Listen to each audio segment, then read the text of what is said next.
सबसे पहले आप सभी को रमा एकादशी की हार्दिक हार्दिक शुभकामनाएं। जय लक्ष्मी माता। स्वागत है आपका अपने चैनल श्रद्धा से भक्ति भावना में। श्री हरि विष्णु और माँ लक्ष्मी जी की कृपा आप और आपके समस्त परिवार पर सदैव बनी रहे। तो आज की वीडियो में हम रमा एकादशी के पावन दिन की पवित्र कथा का श्रवण करेंगे, जो कि श्री कृष्ण भगवान ने खुद महाराज युधिष्ठिर से इस कथा का वर्णन किया था। वही कथा मैं आपके सामने प्रस्तुत करने जा रही हूँ, तो आप ये कथा ध्यानपूर्वक जरूर सुनिए। कथा आरंभ करते। एक दिन महाराज युधिष्ठिर और श्री कृष्ण भगवान के बीच वार्तालाप चल रहा था। तो धर्मराज युधिष्ठिर ने श्री कृष्ण से पूछा, हे भगवान, कृपया मुझे कार्तिक मास के कृष्ण पक्षी के एकादशी की कथा सुनाइए। इस एकादशी का नाम क्या है और इसे करने से क्या फल प्राप्त होता है? श्री कृष्ण मुस्कुराते हुए बोले, हे राजन, यह एकादशी रमा एकादशी के नाम से जानी जाती है। जो भी भक्त इस व्रत को करता है उसके सभी पाप नष्ट हो जाते हैं और उसे अपार पुण्य की प्राप्ति होती है। अब मैं तुम्हें इस एकादशी की पौराणिक कथा सुनाता हूँ, ध्यानपूर्वक सुनो। बहुत समय पहले मुच्चुकुंद नामक एक महान राजा राज्य करते थे। वे सत्यवादी, धर्मपरायण और भगवान विष्णु के परम भक्त थे। उनके मित्रों में इंद्र, वरुण, कुबेर और विभीषण जैसे देवता शामिल थे।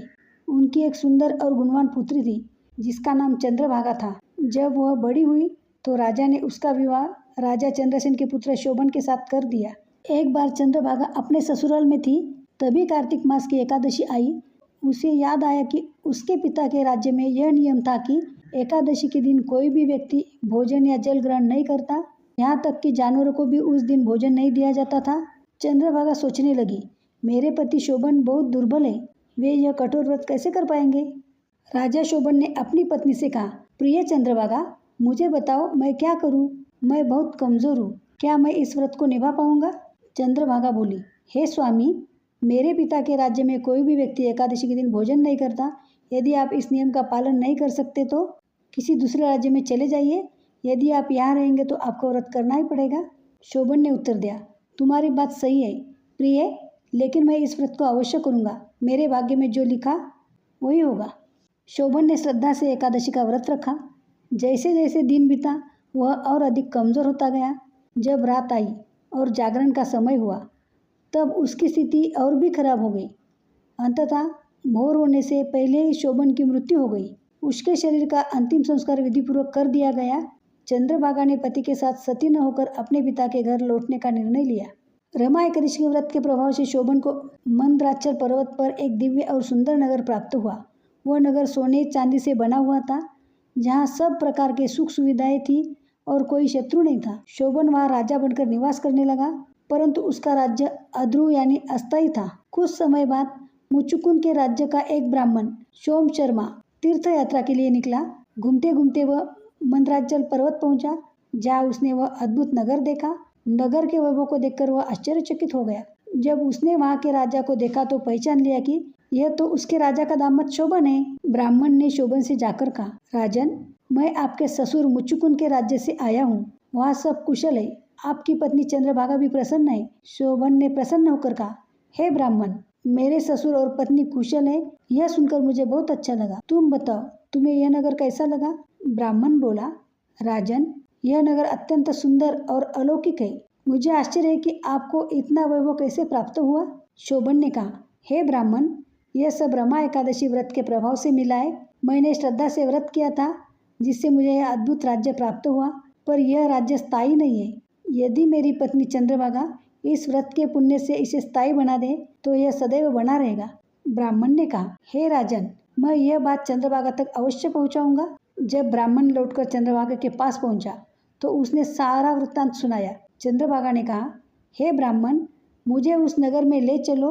मैं अपने पति को देखना चाहती हूँ और अपने व्रत के प्रभाव से उस नगर को स्थायी बना दूंगी। ब्राह्मण चंद्रभागा को लेकर मंदराचल पर्वत के समीप वामदेव ऋषि के आश्रम में पहुंचा। वहाँ ऋषि ने उसकी कथा सुनी और मंत्रों से उसका अभिषेक किया। उन मंत्रों और उसके वर्षों के व्रत के प्रभाव से चंद्रभागा ने दिव्य देह धारण कर लिया। वह अत्यंत सुंदर और तेजस्वी बन गई। जब शोभन ने अपनी पत्नी को उस दिव्य रूप में देखा तो वह अत्यंत प्रसन्न हुआ और उसे अपने पास बैठाया। चंद्रभागा ने कहा, हे प्राणनाथ, जब मैं 8 वर्ष की थी तभी से नियमित रूप से एकादशी का व्रत करती आ रही हूँ। उन व्रतों के प्रभाव से आपका यह नगर अब स्थायी हो जाएगा और कभी नष्ट नहीं होगा। इसके बाद दोनों पति पत्नी दिव्य स्वरूप में उस नगर में रहने लगे और आनंद पूर्वक जीवन व्यतीत करने लगे। भगवान श्री कृष्ण ने कहा, हे राजन, यही रमा एकादशी की पवित्र कथा है। जो व्यक्ति इस व्रत को श्रद्धा से करता है उसके सारे पाप नष्ट हो जाते हैं, यहाँ तक कि ब्रह्म हत्या जैसे महापाप भी समाप्त हो जाते हैं। जो भक्त इस व्रत की कथा को सुनता है या सुनाता है वह मृत्यु के बाद विष्णु लोक में स्थान प्राप्त करता है।